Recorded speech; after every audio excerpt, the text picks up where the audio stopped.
আসসালামু আলাইকুম। আজ আমি আপনাদের সাথে 1 পাউন্ড ওজনের ভ্যানিলা বার্থডে কেকের রেসিপি শেয়ার করব। এই কেকটা আমি 2টা ডিম দিয়ে চুলায় তৈরি করে দেখিয়েছি। আশা করি আমার আজকের এই ভ্যানিলা স্পঞ্জ কেকের রেসিপি আপনাদের অনেক ভালো লাগবে। এখন একটা বাটিতে 2টা ডিমের কুসুম এবং সাদা অংশ আলাদা করে নিতে হবে। কেক তৈরিতে সবসময় রুম টেম্পারেচারে থাকা ডিম ব্যবহার করতে হবে। আর ডিম যদি ফ্রিজে থাকে তাহলে 1 ঘন্টা আগে ফ্রিজ থেকে বের করে রুম টেম্পারেচারে এনে ব্যবহার করতে হবে। এখন এর মধ্যে 2 থেকে 3 ফোঁটা ভিনেগার দিয়ে দিচ্ছি।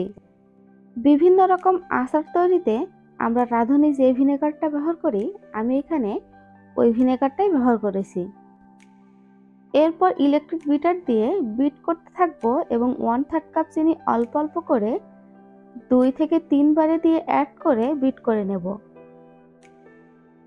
আর বিটারের স্পিড প্রথম থেকে শেষ পর্যন্ত মিডিয়ামেই রাখতে হবে, কোনো ক্রমেই হাই করা যাবে না। বিটারের স্পিড হাই করে বিট করলে ফোম দ্রুত হয়ে যাবে কিন্তু চিনি মেল্ট হবে না। তাই আমি ঠিক যেভাবে আপনাদের বলে দিচ্ছি আপনারা ঠিক একইভাবে করবেন। যখন দেখবেন বিট করতে করতে চিনি মেল্ট হয়ে এরকম ফোম হয়ে এসেছে, ওই পর্যায়ের মধ্যে আগে থেকে যে কুসুম আলাদা করে রেখেছিলাম সেটা দিয়ে দিতে হবে এবং 1/4 চা চামচ ভ্যানিলা এসেন্স দিয়ে আবারও 3 থেকে 4 মিনিটের মতো ভালোভাবে বিট করে নিতে হবে। প্রায় 3 থেকে 4 মিনিট পর যখন ব্যাটার দিয়ে উপর থেকে ফেললে বা কিছু লিখলে কিছুক্ষণ থেকে দেবে যাবে, তখন বুঝতে হবে ডিমের ফোমটা একদম পারফেক্ট হয়েছে। এখন বিটারটা সরিয়ে এর মধ্যে শুকনো উপকরণগুলো চেলে নেব। এর জন্য একটা চালনি নিয়ে এর মধ্যে 1/2 কাপ ময়দা দিয়ে দেব, 1.5 টেবিল চামচ কর্নফ্লাওয়ার দিয়ে দেব। আর স্পঞ্জ কেক তৈরিতে অবশ্যই কর্নফ্লাওয়ার ব্যবহার করতে হবে। 1/2 চা চামচ বেকিং পাউডার দিয়ে দেব, 1/2 চা চামচ ভ্যানিলা পাউডার দিয়ে দিচ্ছি এবং 1 চিমটি পরিমাণ লবণ দিয়ে একটা হ্যান্ড হুইস্ক দিয়ে শুকনো উপকরণগুলো মিশিয়ে নিতে হবে। আর এই পর্যায়ে শুকনো উপকরণগুলো চেলে একবারে দিয়ে দেব না, আমি 3 বারে দিয়ে একটা হ্যান্ড হুইস্ক দিয়ে এভাবে কাট অ্যান্ড ফোল্ড পদ্ধতিতে মিশিয়ে নেব। যদি শুকনো উপকরণগুলো চেলে একবারে মিশিয়ে দিই তাহলে ব্যাটারে দলা পাকিয়ে যাবে এবং শুকনো উপকরণগুলো মেশাতে গিয়ে ডিমের ফোমটা বসে যেতে পারে। আমি ঠিক যেভাবে আপনাদেরকে দেখিয়ে দিচ্ছি আপনারা ঠিক একইভাবে শুকনো উপকরণগুলো মিশিয়ে নেবেন।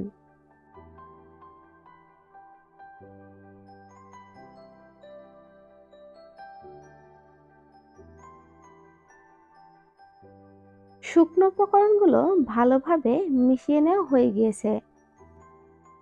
এখন একটা স্প্যাচুলা দিয়ে বাটির চারদিক থেকে নিয়ে নিচ বরাবর ভালোভাবে মিশিয়ে নেব। অনেক সময় দেখা যায় শুকনো উপকরণগুলো মেশানোর সময় বাটির নিচে জমা হয়ে থাকে।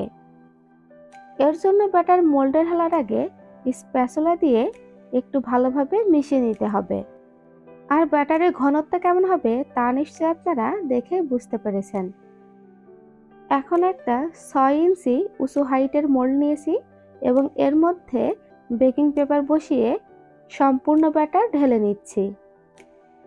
এরপর একটা কাঠি দিয়ে লেভেল করে কয়েকটা বাড়ি দিয়ে ট্যাপ করে নেব, এতে করে যদি কোনো এয়ার বাবলস থাকে তা বেরিয়ে যাবে।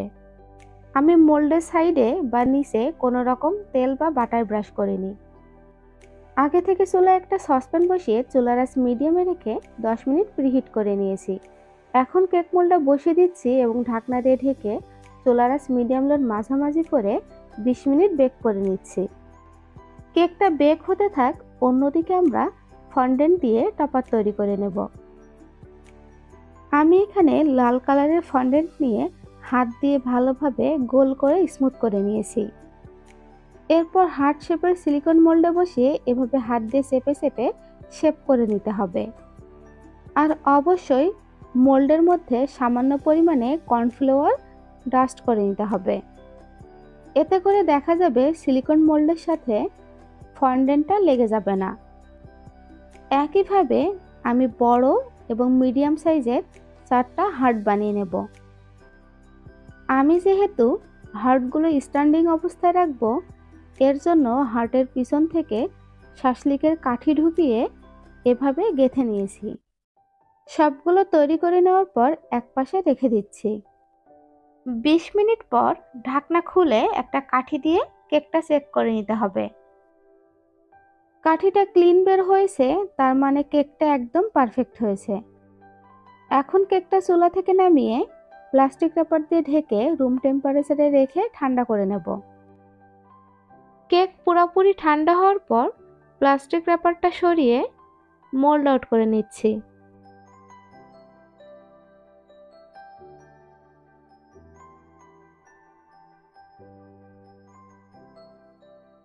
কেক কতটা ফুলেছে এবং স্পঞ্জি হয়েছে তা নিশ্চয়ই আপনারা দেখেই বুঝতে পারছেন। আমার রেসিপি ফলো করে আপনারা যদি এই কেকটা তৈরি করেন, তাহলে আপনাদের কেকটাও অনেক বেশি ফুলবে এবং একদম নরম তুলতুলে হবে। এখন একটা নাইফ দিয়ে এই কেকটাকে 3টা ভাগে ভাগ করে নিচ্ছি। কেকটা ডেকোরেশন করে নেব, এর জন্য আমি অফ ক্যামেরায় হুইপড ক্রিম তৈরি করে নিয়েছি। এখন সামান্য পরিমাণে হুইপড ক্রিম কেক বোর্ডে লাগিয়ে কেকের একটা স্লাইস ভালোভাবে হাত দিয়ে চেপে বসিয়ে সুগার সিরাপ দিয়ে দিচ্ছি এবং হুইপড ক্রিম দিয়ে ভালোভাবে স্মুথ করে নিতে হবে। আমি কিছুদিন আগে এই ভ্যানিলা হুইপড ক্রিমের রেসিপি আমার চ্যানেলে শেয়ার করেছি। আমি ডেসক্রিপশন বক্সে ভ্যানিলা হুইপড ক্রিম তৈরির রেসিপি দিয়ে দেব, আপনারা চাইলে দেখে নিতে পারেন। একইভাবে কেকের একটা একটা করে স্লাইস দিয়ে দিতে হবে এবং সুগার সিরাপ দিয়ে হুইপড ক্রিম দিয়ে ভালোভাবে কভার করে নিতে হবে। কেকের সর্বশেষ স্লাইসটা দিয়ে সুগার সিরাপ দিয়ে দিচ্ছি এবং হুইপড ক্রিম দিয়ে ভালোভাবে কভার করে নিচ্ছি। আমি 1 পাউন্ড কেকের জন্য সবসময় 130 থেকে 150 গ্রাম হুইপড ক্রিম ব্যবহার করি। আপনারা যারা বিজনেস করেন তাদের জন্য এই গ্রামের মাপটা বলে দিলাম।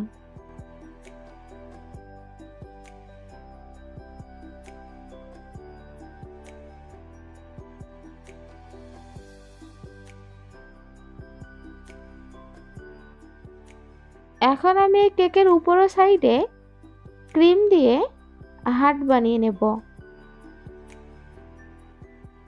এর জন্য সামান্য পরিমাণে লাল কালারের হুইপ ক্রিম পাইপিং ব্যাগে নিয়ে নিয়েছি